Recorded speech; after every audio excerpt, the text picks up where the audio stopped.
प्रिय छात्रों, कक्षा 10 एनसीईआरटी गणित में आपका स्वागत है। आप देख रहे हैं YouTube channel Galaxy mathematics point. प्रश्नावली 3.2 का प्रश्न नंबर 2 है, अनुपातों a1/a2, b1/b2 और c1/c2 की तुलना कर ज्ञात कीजिए कि निम्न समीकरण युग्म द्वारा निरूपित रेखाएं एक बिंदु पर प्रक्षेद करती है, समांतर अथवा समपाती है। इसमें तीन बातें हमारे पास कि समीकरण युग्म से हमें बताना है कि समीकरण जो युग्म है हमारे पास है जोड़ा समीकरण का, कि ये रेखाएं जो है एक बिंदु पर प्रक्षेद कर रही हैं या समांतर हैं ये या समपाती हैं। तो इन तीनों बातों को समझने के लिए सबसे पहले हमें इनकी तीन कंडीशन लिखनी पड़ेंगी, तीन सूत्र लिखने पड़ेंगे। जब हम इन्हें समझ लेंगे तो फिर हम आगे को प्रश्न सोल्व करेंगे तो प्रश्न हमें आसानी से समझ में आ जाएगा। तो सबसे पहले इसके मैं तीन सूत्र लिख रहा हूँ कि प्रक्षेद के कौन सा सूत्र है और समपाती का कौन सा और समांतर का कौन सा सूत्र। सबसे पहले मैं तीन सूत्र समझा रहा हूँ यहाँ पे। सूत्र नंबर 1 है, यदि a1/a2 नॉट इक्वल टू हो जाए b1/b2, यानी a1/a2 का मान b1/b2 के बराबर नहीं है, तब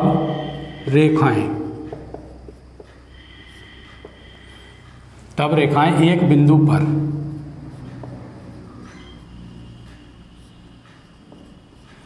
प्रतिच्छेद करती हैं।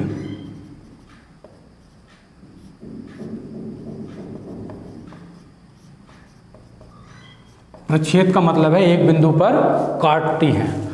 अब सूत्र नंबर 2 है इसका, यदि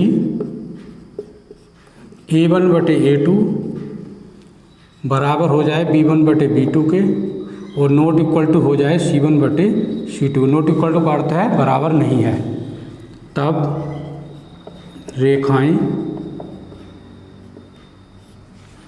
समांतर होती हैं।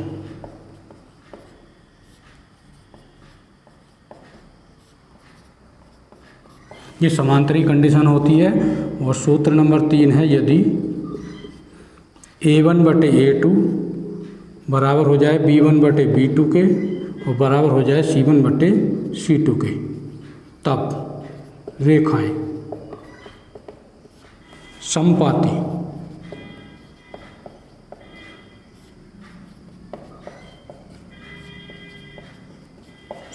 होती हैं। ऐसी स्थिति में रेखाएं समपाती हो जाती हैं। तीनों कंडीशन के आधार पर एक बार साइड में चित्र के माध्यम से समझा रहा हूँ कि प्रतिच्छेद क्या होता है। जब दो रेखाएं, समझ लीजिए चित्र के माध्यम से, जब दो रेखाएं हैं और ये दो रेखाएं किसी एक बिंदु P पर काट रही हैं, तो हम ये कहेंगे कि दोनों रेखाएँ किसी बिंदु पर प्रतिच्छेद कर रही हैं, काट रही हैं, तब इसकी कंडीशन होती है a1/a2 not equal to b1/b2। किसी बिंदु पर काटती हैं तो।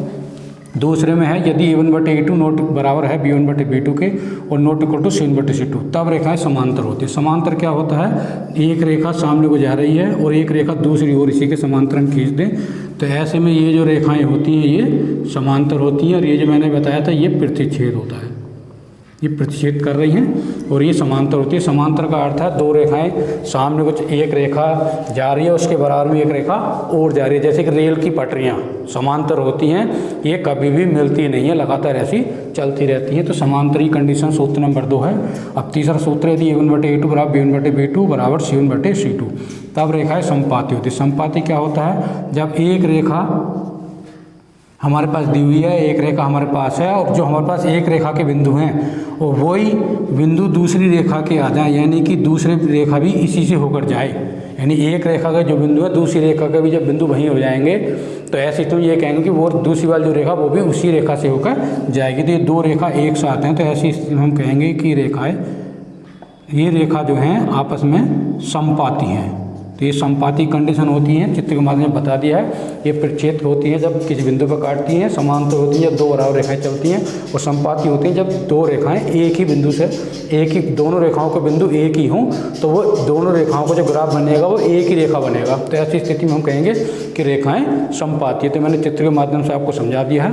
यही कार्य हमें इसमें प्रश्न में करना है कंडीशन के आधार पर। अब मैं प्रश्न को सोल्व करता हूँ। प्रश्न नंबर 2 का पहला खंड है हमारे पास, पहला खंड उतार लेंगे हम। 5x - 4y + 8 = 0। इस समीकरण की सबसे पहले हम तुलना करेंगे रैखिक युग्म के समीकरण से। a1 b1 c1 के मान निकालेंगे, तब आगे को प्रोसेस शुरू करेंगे। तो लिखेंगे रैखिक समीकरण।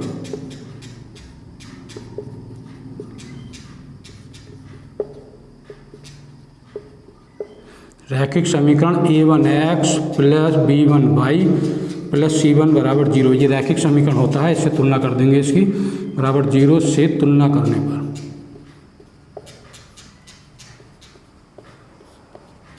इससे इसकी तुलना कर देंगे। तो देखिए x x समान है, तुलना समझ लेंगे। x है, गुणांक लगा हुआ, इसमें भी x है, इसमें a1 लग रहा है, इसमें 5 लग रहा है, तो a1 का मान हो जाएगा 5। कोमा लगा देंगे। अब y समान है, इसमें b1 है, इसमें -4 है, तो b1 का मान हो जाएगा बराबर -4। कोमा लगाएंगे, c1 अचरपद होता है और इसमें अचरपद 8 है, तो c1 का मान हो जाएगा 8। ये तुलना करके हमने मान निकाल दिए हैं। जो प्रोसेस हमने पहली समीकरण में करी है, इसी प्रकार की प्रोसेस समीकरण 2 में भी करेंगे। तो समीकरण 2 हमारे पास, दूसरी समीकरण हमारे पास है 7x प्लस 6y माइनस 9 बराबर 0। ये हमारे पास समीकरण दूसरी। पहली समीकरण तो थी हमारे पास 5x माइनस 4y प्लस 8 बराबर 0, हमने उतारी थी 5x माइनस 4y प्लस 8 बराबर 0। हम दूसरी समीकरण उतार रहे हैं पहले खंड की, 7x प्लस 6y माइनस 9 बराबर 0। तो 7x प्लस 6y माइनस 9 बराबर 0, इसकी भी तुलना कर देंगे रैखिक समीकरण से। रैखिक समीकरण a2x plus b2y plus c2 बराबर 0 से तुलना करने पर तुलना कर देंगे इसकी। तो a2x x समान हो गया, देखिए तो a2 का मान इसमें 7 हो जाएगा, a2 बराबर 7। कोमा लगा देंगे। b2y y समान है इसमें, तो b2 है, इसमें 6 है, तो b2 का मान हो जाएगा 6। कोमा लगाएंगे। c2 अचर पद है, इसमें c2 मान, इसमें -9 अचर पद है, तो c2 बराबर हो जाएगा -9। अब हमने इतना कार्य कर लिया है। अब इस कार्य को करने के बाद हम क्या करेंगे, a1 बटे a2 निकालेंगे। a1 b1 c1 निकाल लिया हमने पहले समीकरण से। दूसरे समीकरण से a2 b2 c2 निकाल लिए हैं। तो हम मान निकालना है a1 बटे a2 बराबर a1 बटे a2। हमारे पास a1 का मान लगा दो 5 बटे a2 का मान है 7, तो a1 बटे a2 आ गया हमारे पास 5 बटे 7। कोमा लगा देंगे।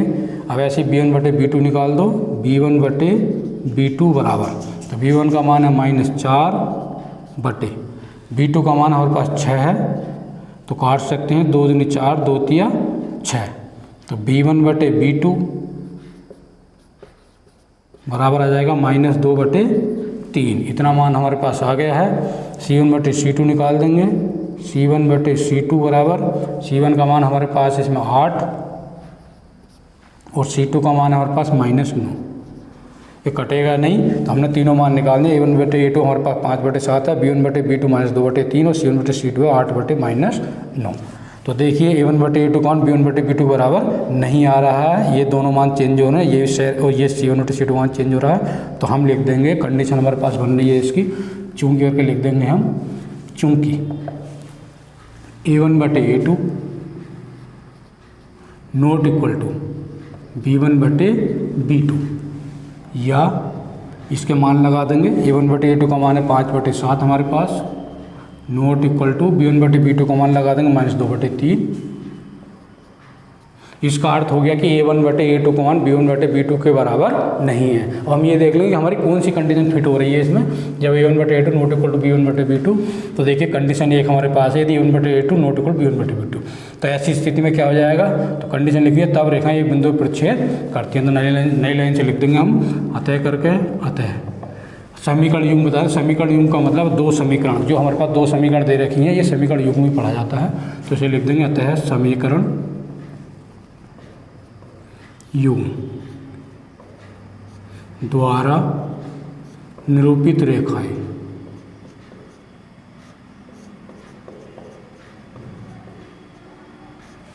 एक बिंदु पर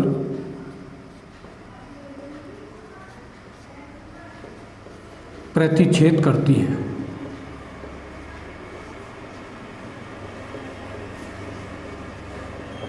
यह आपका आंसर हो गया है पहले खंड का।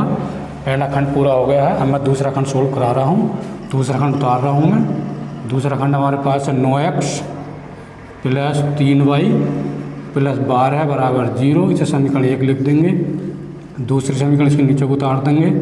18x प्लस 6y प्लस 24 बराबर 0। यह है समीकरण 2। समीकरण 1 से बिल्कुल इसी तरह से इन्हें सोल्व करना है।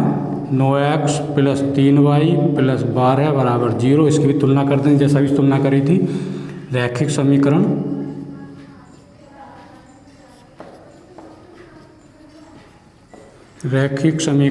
a1x plus b1y plus c1 बराबर 0 से तुलना करने पर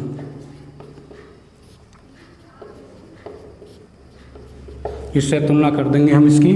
x और x समान है तो a1 है, इसमें 9 है तो a1 का मान हुआ 9, a1 बराबर 9, कोमा लगा देंगे।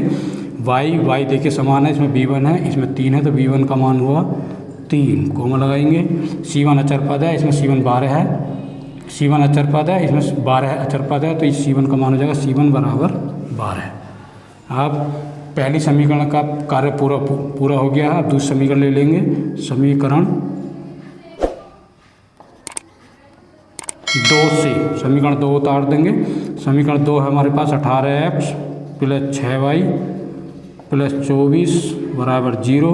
इसकी भी तुलना कर देंगे। रैखिक समीकरण a2x plus b2y plus c2 बराबर 0 से तुलना करने पर इसकी भी तुलना कर देंगे। तो x और x देखिए समान है तो इसमें a2 का गुणांक लग रहा है, इसमें 18 गुणांक लग रहा है तो a2 का मान हो जाएगा 18, कोमा लगा देंगे।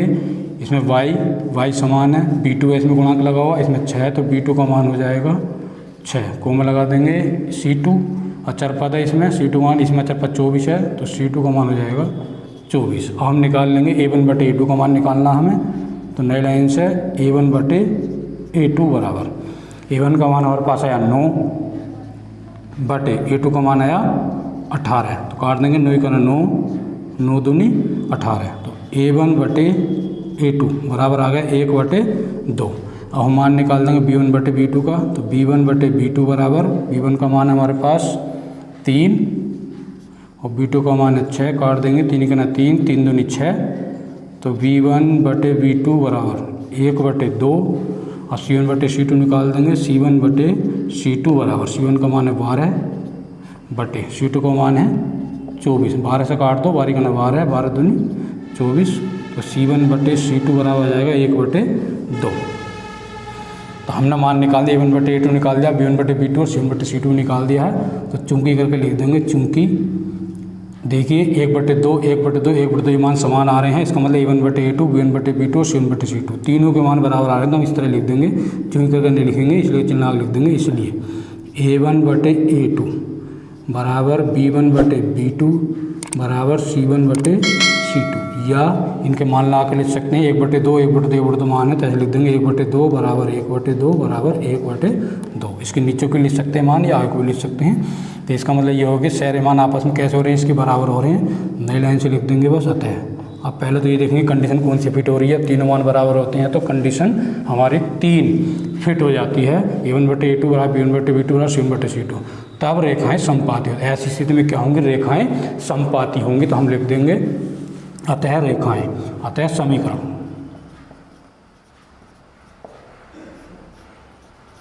युग्म, अतः समीकरण युग्म द्वारा निरूपित रेखाएं, निरूपित रेखाएं कैसी हो गई हैं, समपाती हो गई हैं, समपाती।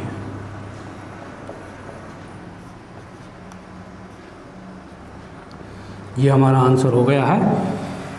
2 खंड मैंने यहाँ पर कराए हैं। पहली जो समीकरण है उससे जो निरूपित रेखाएं प्रतिच्छेद कर रही हैं, और दूसरी जो हमने दूसरे खंड की जो 2 समीकरण है वो सोल्व कराए हैं। तो इसमें जो समीकरण युग्म द्वारा निरूपित रेखाएं समपाती हैं। 2 खंड करा दिए हैं, 1 खंड और है। इसी प्रकार से आप उसे कर सकते हैं। जैसे मैंने 2 खंड करे हैं, वैसे अगर किसी प्रकार की समीकरण आती है तो अगर आपको करनी आती है तो आपकी कंडीशन को ध्यान रखना है और आप इसको आसानी से कर सकते हैं। मैंने दोनों खंड यहाँ पे कर दिए हैं। मैं 2 सेकंड के लिए साइड में हो रहा हूँ, आप इसका स्क्रीनशॉट ले लीजिए।